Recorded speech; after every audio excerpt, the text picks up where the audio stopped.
আজকের এই ভিডিওতে অ্যাডোবি প্রিমিয়ার প্রোর এমন কিছু শর্টকাট বলবো যা ব্যবহার করলে আপনার এডিটিং এর কাজকে আরো ফাস্ট করতে পারবেন এবং এর পাশাপাশি টিপস এন্ড ট্রিক্সও দিব। তো চলুন শুরু করা যাক। তো প্রিমিয়ার প্রোতে আমরা যখন একটা লেয়ারের সাথে আরেকটা লেয়ার এরকম ভাবে ক্লোজ করতে চাই তাহলে একটা করে এরকম ভাবে করতে অনেক সময় চলে যায়। তো এটাকে এক ক্লিক করার জন্য এখান থেকে সবকটা লেয়ার সিলেক্ট করে এখান থেকে উপরে সিকোয়েন্সে ক্লিক করে এখান থেকে ক্লোজ ক্যাপে ক্লিক করে দিলে তারপর এক ক্লিকে সবকটা ক্যাপ ক্লোজ হয়ে যাবে।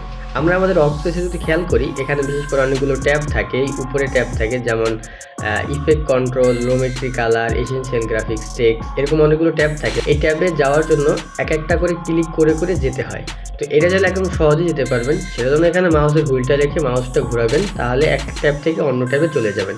সেটা একইভাবে এখান থেকে নিচের ট্যাবেও আপনি এরকমভাবে মাউসের হুইলটা রেখে ঘোরালেই এক ট্যাব থেকে অন্য ট্যাবে চলে যেতে পারবেন। তো তারপরে যে বিষয়টা দেখবো সেটা হচ্ছে আমরা যখন এরকমভাবে টাইম লাইনে কোনো ভিডিও প্লে করি তখন এই প্লেটা সামনের দিকে স্ক্রল হতে থাকে, কিন্তু এই লেয়ারগুলো কিন্তু একই জায়গায় থেকে যায়, যার কারণে আমরা যখন পিছনের কোনো ফুটেজে আবার আনতে যাই তখন এই প্লেহেডটাকে ধরে আবার আমাদের আনতে হয়। এটাকে যদি আপনি চান যে একসাথে লেয়ারের সাথেই এই প্লেহেডটা একসাথে যেতে থাকুক, যেমন ক্যাপকাটে যেরকমটা হয় ওরকমটা, তো এটা করার জন্য আমাদের যেতে হবে এডিটে, তারপর এখান থেকে প্রেফারেন্সে, তারপর এখান থেকে টাইম লাইনে। তো এখান থেকে টাইম লাইনে যাওয়ার পর এখান থেকে পাবেন time line playback auto scroll. তো এখানে ক্লিক করবেন, ক্লিক করার পর এখানে নিচে দেখবেন স্মুথ স্ক্রল। তো এটাকে সিলেক্ট করে এখান থেকে ওকে বাটনে ক্লিক করবেন।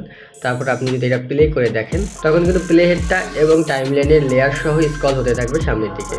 তো তারপরের শর্টকাটটা হচ্ছে, যেমন ধরেন আমরা এই লেয়ারটাকে এই মাঝখানে আনবো, এইখানে যদি আমরা আনতে চাই তাহলে আমরা ইউজুয়ালি যেটা করি সেটাকে এই ক্লিপটা এখান থেকে পিছনে নিয়ে যাই, তারপরে এই ক্লিপটা এখান থেকে এনে তারপরে এখান থেকে ক্যাপটা ক্লোজ করে দিই। তো এটা অনেক সময়ের ব্যাপার, এটা চাইলে একদম সহজেই করতে পারেন। সেটার জন্য এই কিবোর্ডের কন্ট্রোল বাটন ক্লিক করে ক্লিপটাকে এরকমভাবে ধরে স্ক্রল করে নিয়ে আসলেই এই মাঝখানে ফুটেজটা অটোমেটিক পিছনে চলে আসবে। এরকমভাবে আপনি চাইলে যে কয়টা ফুটেজই থাকুক পিছনে আপনি চাইলে কন্ট্রোল বাটন ক্লিক করে এগুলোকে এরকমভাবে করে নিতে পারেন, তখন অটোমেটিকলি সামনে থাকা ফুটেজটা পিছনে চলে আসবে। তো তারপর এখান দেখেন এক একটা লেয়ারের এক একটা কালার, তো এরকম কালার কিন্তু বাই ডিফল্ট ভাবে দেওয়া থাকে না। তো কালার চেঞ্জ করতে এখান থেকে লেয়ারের উপর রাইট ক্লিক করে এখান থেকে লেভেলে গিয়ে এখান থেকে যে কোনো কালার চাইলে এখানে সিলেক্ট করতে পারেন। যেমন আমি গ্রিনটা সিলেক্ট করে দিলাম, এটা গ্রিন হয়ে গেল। আবার এখান থেকে লেভেলে গিয়ে এখান থেকে ব্লুটা সিলেক্ট করলাম, ব্লু হয়ে গেল। তো এটা একটা কাস্টমাইজ সেটিংসও আছে, যেমন এখানে সবগুলো কালার দেওয়া থাকে না বাই ডিফল্ট ভাবে। তো এটার জন্য আমাদের এইটে যেতে হবে, আবার প্রেফারেন্সে যেতে হবে, তারপর এখান থেকে লেভেলসে যেতে হবে। তারপর এখান থেকে দেখতে পাচ্ছেন অনেকগুলো কালার রয়েছে। তা আপনি চাইলে এই যে গ্রিন কালারটা এটা না রেখে আপনি চাইলে আরো লাইট ওয়েট কালার রাখতে পারেন, এরকমভাবে কালারগুলো কাস্টমাইজ করতে পারেন এবং নামও চেঞ্জ করতে পারেন।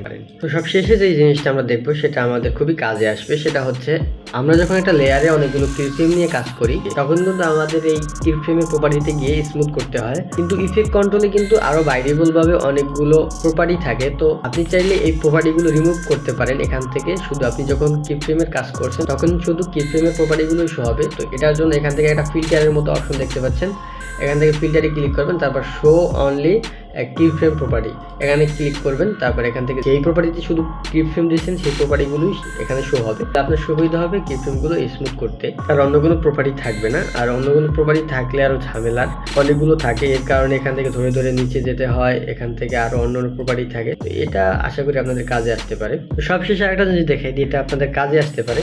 সেটা হচ্ছে আমরা যখন এই টাইম লাইনে অনেকগুলো ইফেক্ট এনে আমরা যখন কাজ করি তখন কিন্তু টাইম লাইনটা অনেক ভারী হয়ে যায়, তখন প্রিভিউ হতে কিন্তু একটু টাইম নেয় এবং স্লোলি প্রিভিউ হয়।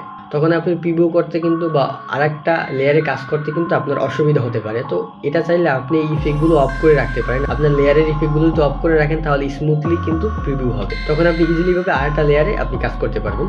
তো লেয়ার থেকে ইফেক্টগুলো অফ করার জন্য এখান থেকে আপনাকে চলে যেতে হবে এই প্লাস আইকনে, এই যে প্রিভিউ মনিটরের এই যে একদম কর্নারে প্লাস আইকনে, এখান থেকে দেখুন এফএক্স নামের একটা টুল আছে। তো এটাকে এখান থেকে ধরে এখান থেকে ছেড়ে দিবেন, তারপর এখান থেকে ওকেতে ক্লিক করবেন। তারপর যেই লেয়ারে আপনি এই যে ইফেক্টগুলো অফ করছেন তাহলে সেই লেয়ারগুলো সিলেক্ট করে এখান থেকে এই বাটনটা অন করে রাখবেন, তখন কিন্তু আপনার এই যে যত ইফেক্ট দিয়েছেন এই লেয়ারগুলোতে সেই ইফেক্টগুলো চলে যাবে, তখন কিন্তু একদম স্মুথলি প্রিভিউ হবে। এটার আপনার ওয়ার্কফ্লোটা আরো ফাস্ট হতে পারে, আরো স্মুথলি হতে পারে, আপনি আরো স্মুথলি কাজ করতে পারবেন প্রিমিয়ার প্রোতে। তো ভিডিওটা যদি ভালো লাগে এবং ভিডিও দেখে যদি কিছু শিখতে পারেন তাহলে অবশ্যই ভিডিওতে একটা লাইক করে দিবেন এবং আমার পেজটাকে ফলো দিয়ে রাখতে পারেন এরকম নিত্য নতুন ভিডিও পেতে। দেখা হবে পরবর্তী ভিডিওতে। আল্লাহ হাফেজ।